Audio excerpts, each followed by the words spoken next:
Let's welcome Mr. Elegbe Olugbenga. He has been here since we started. Department of Communication and Language Arts, University of Ibadan, Nigeria.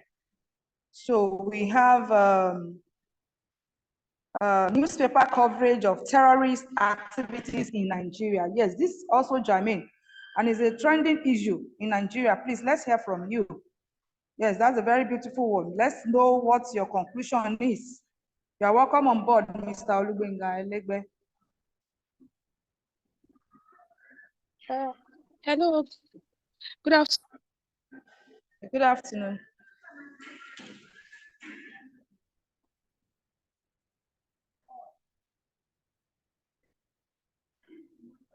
Hello. Can you see my slide, everyone? We can see it now. Please. All right. Thank you. Thank you.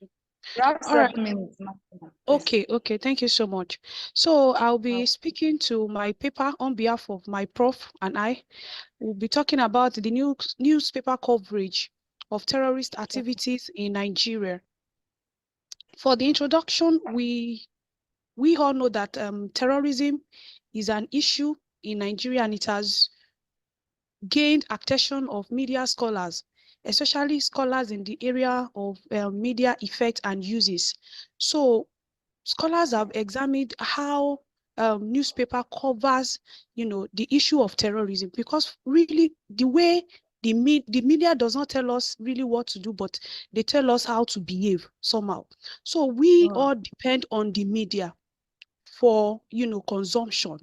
So the media representation of issues and events is believed to have implication for audience perception of issue and reception of issue. So the way media covers issue has implication for audience, perception. So when the media represents issue in a particular way or as against the other way, it has implication for the way, audience receive such issue and also react to such issue. So for this study, we looked at the terrorism activities or terrorism cases in the era of, in the government of President Muhammadu Buhari, which was within May 29, 2015 to May 29, 2017, period of 2 years. We tried to look at, the terrorism activities and how the media covers, these terrorism activities. The justification for using that period is the prevalence of terrorism cases during, that period. So briefly, we looked at terrorism activities. When we talk about terrorist activities, look at political assassinations, Boko Haram insurgencies, ethnic and religious conflict. And then also under our conceptual review, we also look at media framing of terrorism. That is, how does the media represent the issue of terrorism in Nigeria, especially during the period of President Muhammadu Buhari. For our theoretical framework, we believe that the theory is an existing body of knowledge, and we get experiences from the theory. So we are testing again the social responsibility theory of the press, because really we say the free marketplace of idea. How free is the free marketplace of idea? What is the implication for purposeful purposeful journalism? So we'll be testing the propositions of this theory.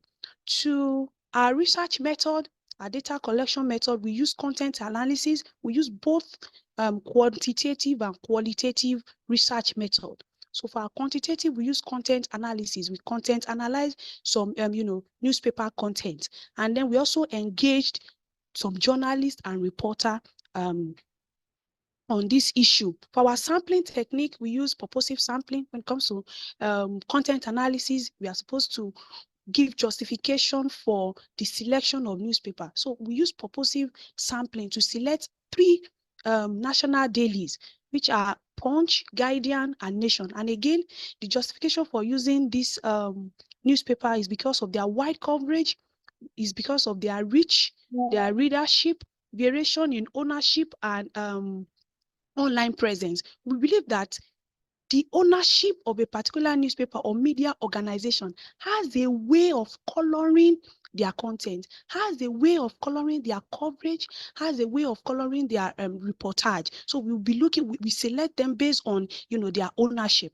And then for, you know, we have a lot of content for 2 years, but to just tailor it down, we use systemic random sampling to pick 2 days intervals from, you know, 2 days intervals within 2 years. To our findings, for our research question one, we try to look at the dominant editorial formats used in reporting terrorist activities. Again, when we analyze issues in the media, there are different formats. We have the news story, we have the headline, we have the editorial format, we have the opinion articles and feature articles. All of these formats has implication for media representation. So we found out that majority of you know, these selected newspaper, you know, they actually dependent on news format. So mostly when they are covering the issue of terrorist activities during Muhammadu Buhari's administration, it was just straight news. What is the implication for it? It means that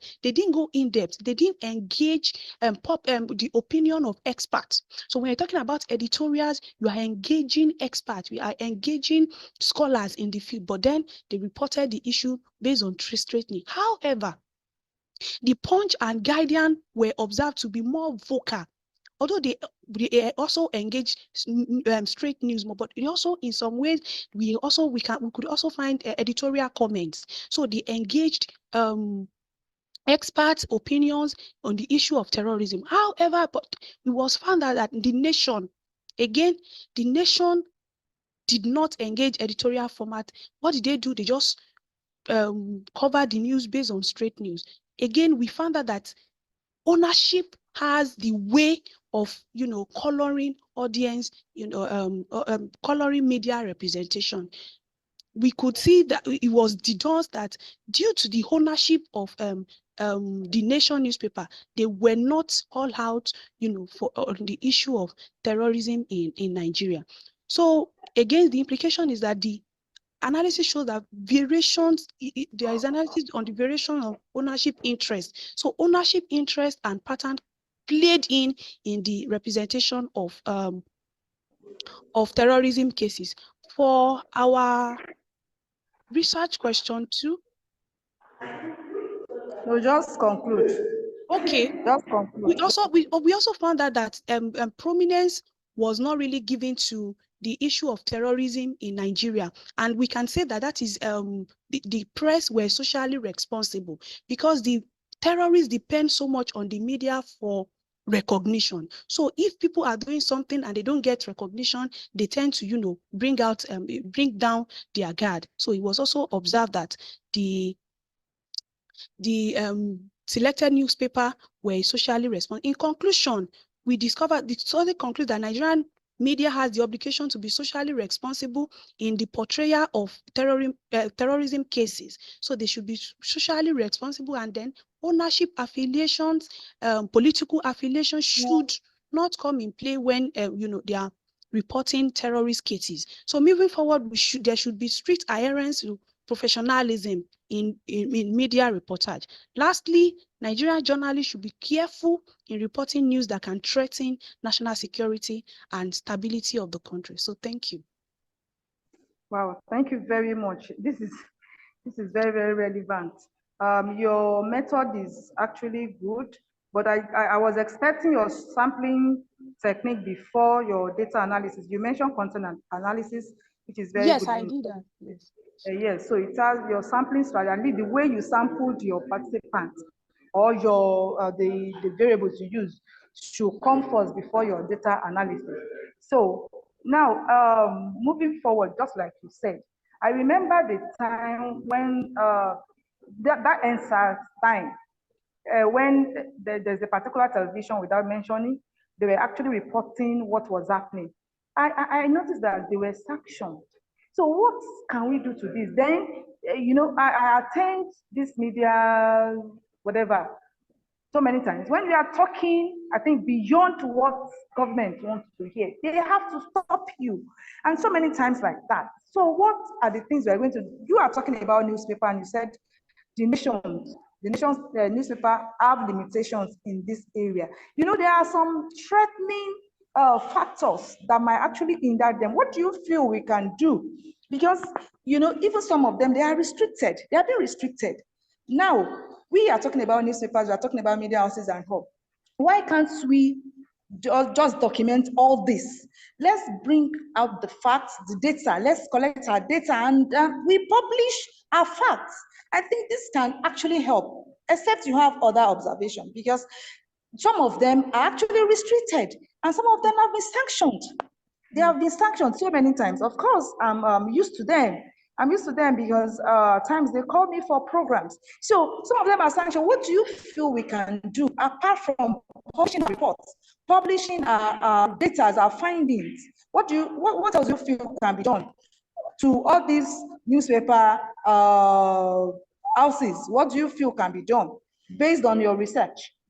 Because I know you are actually passionate about this result, and you are mentioning those that complied and those that did not comply. Yes, you are actually, and you mastered your topic. Okay, let's have you, please.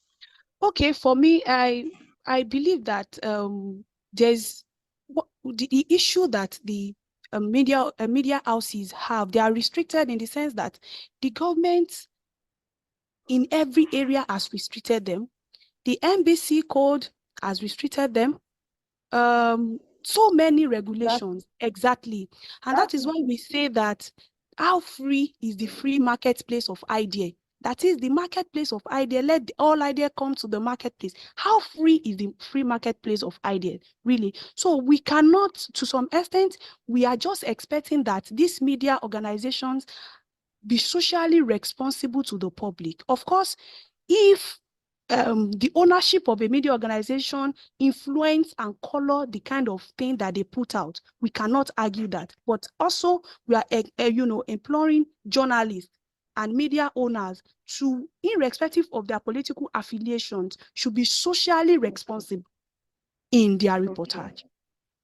Yeah. Thank you very much. You have really done justice to it. So, and just like I mentioned the other time, we as stakeholders too, we in academics, we can publish, we can give open talks.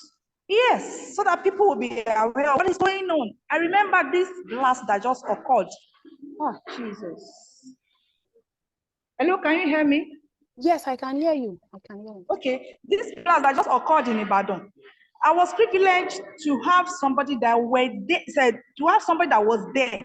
I was packing human beings. Imagine, they reported that only 3 people died.